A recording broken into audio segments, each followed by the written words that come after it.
तो पहले डिमोना को निशाना बनाया और उसी रात अराद को भी निशाना बनाया गया है, दो बड़े शहर। और आप देखिए कि अब अपनी स्ट्रेटेजी ईरान बदल रहा है।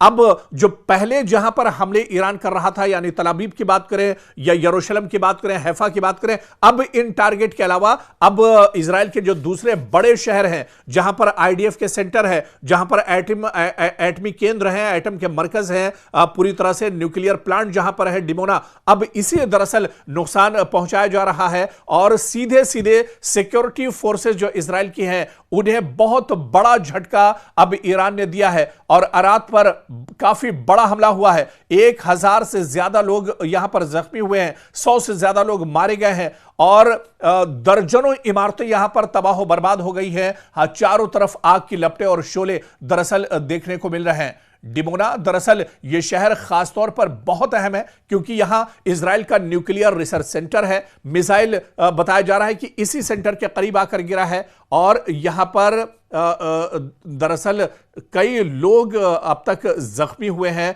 रेस्क्यू ऑपरेशन बड़े पैमाने पर चलाया जा रहा है और कई लोगों के मारे जाने की भी खबर आ रही है। हैफा पर भी एक बार फिर से निशाना साधा है ईरान ने और हैफा जो बहुत इंपॉर्टेंट माना जाता है, एक बार फिर से हैफा दरअसल यहीं पर ही बिन गुरियन एयरपोर्ट भी है। बिन गुरियन एयरपोर्ट पर इससे पहले ईरान कई बार हमले कर चुका है। बिन गुरियन एयरपोर्ट से अब दरअसल कोई ऑपरेशन इजराइल नहीं कर पा रहा है और बिन गुरियन एयरपोर्ट तकरीबन मुकम्मल तौर पर ईरान ने एक तरह से तबाह कर दिया है। तो हैफा में भी अब एक बार फिर से हमला हुआ है और हैफा में ही दरअसल इजराइल की सबसे बड़ी ऑयल रिफाइनरी भी है और इसी ऑयल रिफाइनरी को निशाना बनाया है ईरान ने। कुछ इंफ्रास्ट्रक्चर को भी बड़े पैमाने पर नुकसान पहुंचा है। बिजली की फराहमी जो है वो मुतासिर हुई है, यानी ब्लैक आउट हो सकता है पूरा का पूरा इजराइल। और इसके अलावा आप देखिए कि चारों तरफ इस हमले के बाद एक तरह से आग लग गई है, आग के शोले और लपटें उठती हुई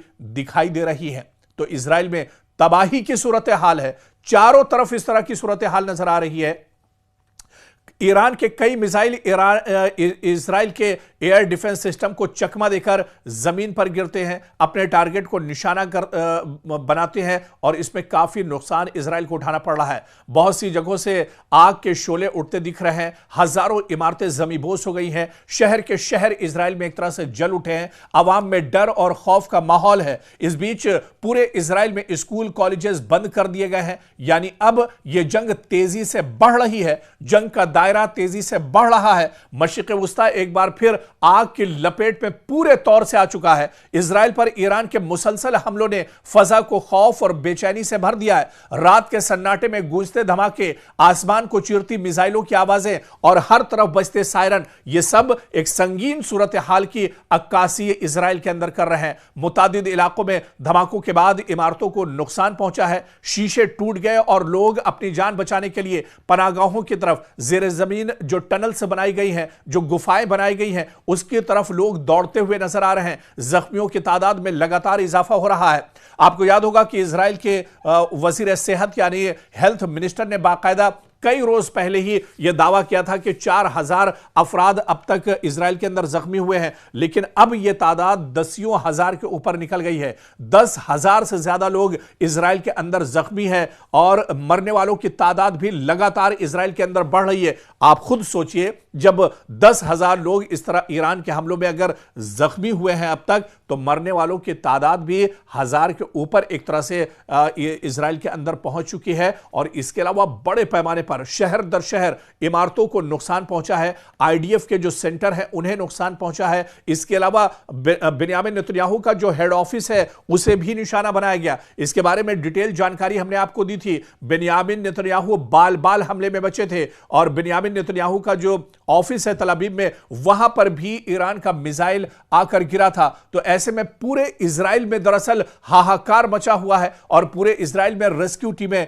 मलबे तले दबे अफराद को निकालने में लगातार मसरूफ है और अब यह हमले दरअसल ईरान अपनी स्ट्रेटेजी को बदल रहा है। ईरान दरअसल अब सिर्फ एक शहर यानी तल अवीव, यरूशलेम या हैफा को ही निशाना नहीं बना रहा है, बल्कि अब ईरान की तरफ से इजराइल के तमाम शहर एक तरह से टारगेट पर हैं। अब पूरा इजराइल दरअसल आग के दहाने पर है। पूरे इजराइल में अब एक तरफ से कोहराम मचा हुआ है, पूरे इजराइल में हाहाकार मचा हुआ है, पूरे इजराइल में अफरा तफरी का माहौल दरअसल है।